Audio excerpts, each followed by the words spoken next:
Nature Lovers says, can you do a book tour or show certain books that have influenced other aspects of your life and personality? That's a good one.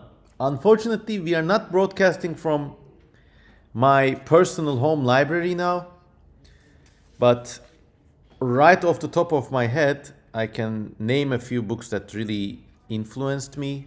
I mean, the chief two are, one of them is Expedition by Wayne Barlow. This was just a book about alien. It's the OG alien biospheres book, you know, it's life and evolution on an alien planet. So there's that.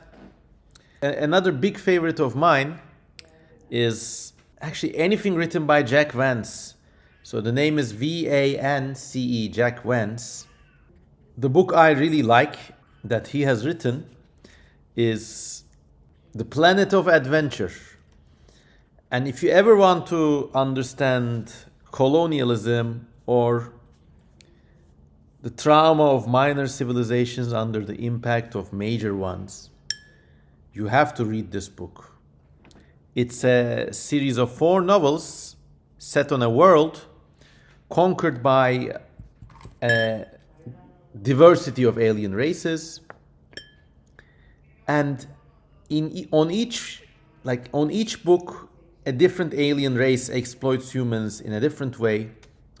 For example, in the first book there is a race of sort of insect-like aliens who have 2 larva stages, and they have their client human beings under them.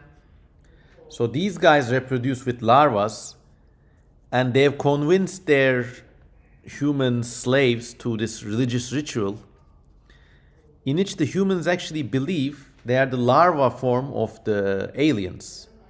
So there's something like the mass, you know, and a human being is actually sacrificed, and the aliens secretly remove one of their own larvae from the dead person's brains.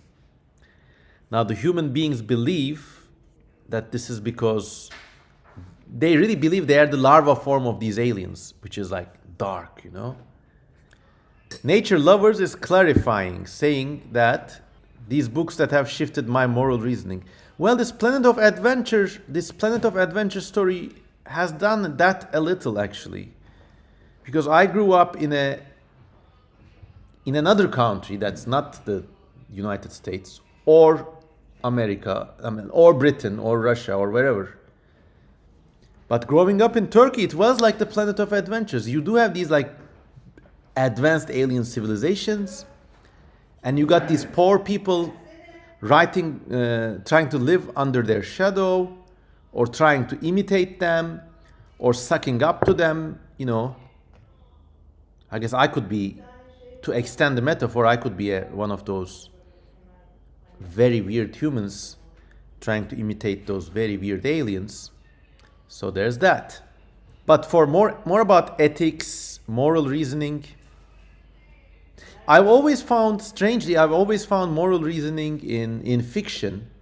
Another series was the Drakas series by S.M. Sterling. It is spelled Drakas, Drakas. It's a compendium of 3 books, and it was written during the Reagan years and right during apartheid, actually. So the Drakas world is an alternative history world in which like an ultra-libertarian slave-taking civilization, don't ask how, develops an industrial society and expands from Africa outwards, fulfilling every libertarian wet dream on the way. And even though they are the bad guys, in the end there's a very big Cold War between the Drakas and the Democratic Alliance, and they win. But in earlier books they actually fight the Nazis and stuff, and you kind of root for them. But yeah, it's like a very dark and grim series of books. Now that book single-handedly saved me from going into the alt-right shithole when I read it. Because a lot of people read those books as fanboys. You know, they want to be the Drakas because all the Drakas in the book, they keep slaves, but they're just and moral. They're amazing warriors, but they're also very innovative. For some reason, they are so advanced that they have like World War II. No, they have modern day level weapons during World War II, but they also keep slaves. They are very traditional, yet they have this like very open hedonistic sexuality. For some reason, like they enslave everyone they conquer. So when the Drakas win World War II, actually they turn French people and Czechoslovakians and Poles and Jews and Germans into slaves. So it's like a very weird, dark book.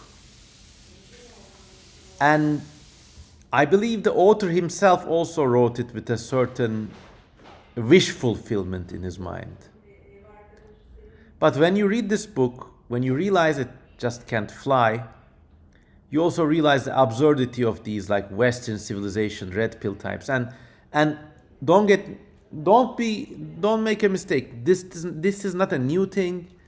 There has been this undercurrent of political debate, especially in American and British circles, since the late 1970s. You know, people like Andrew Tate, they're like very kind of extremely cringe. But you had people articulating similar ideas in fiction years and decades ago. There's even this series called the Gore series, G-O-R. And Gore is all about a kind of swords and sorcery fantasy space world in which women are so dominated they're like objects, and it's just pages and pages of submissive, weird gender phobia fiction. So fiction has been used to tackle these things for a long time, and long story short, I think the Draka books they were like a weak inoculation against alt-right shittery.